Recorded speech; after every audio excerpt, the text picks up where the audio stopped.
Hey everyone, and welcome back to the channel. So, what exactly is the BCM? Think of it as the central nervous system for your vehicle's electronics. It controls all the non-engine related functions.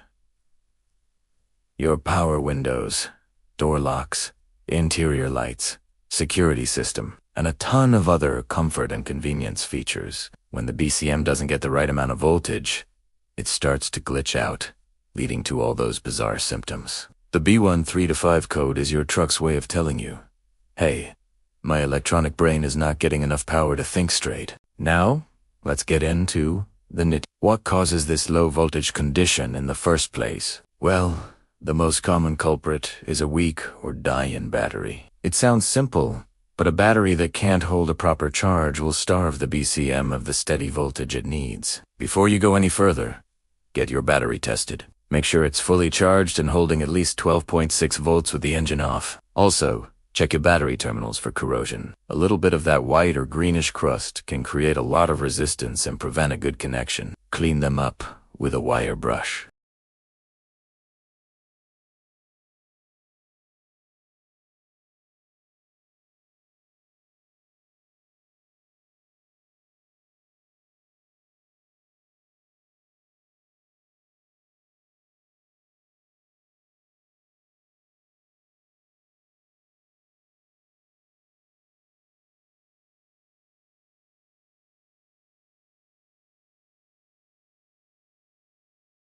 The next place to look is the wiring and grounding.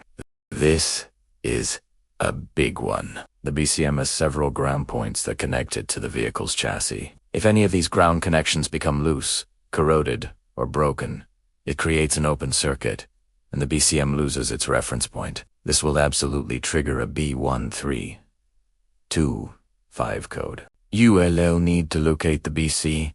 Usually found under the driver's side of the dashboard, and inspect all the wiring harnesses connected to it.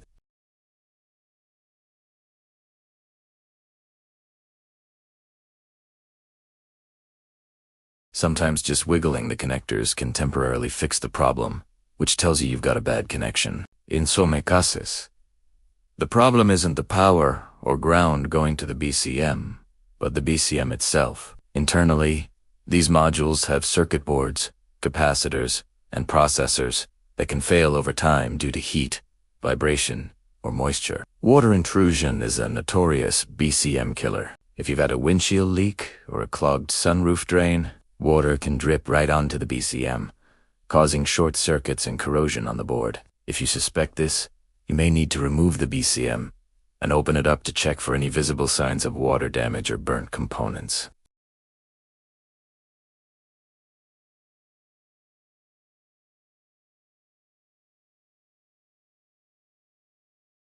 Third, inspect all wiring, connectors, and especially the ground connections to the BCM.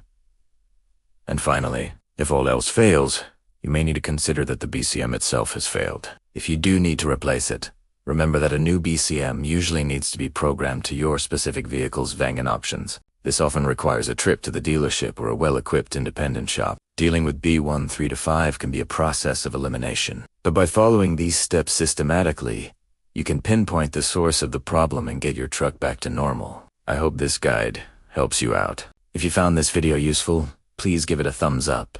And don't forget to subscribe for more automotive tips and tricks. Thanks for watching, and I'll see you in the next one.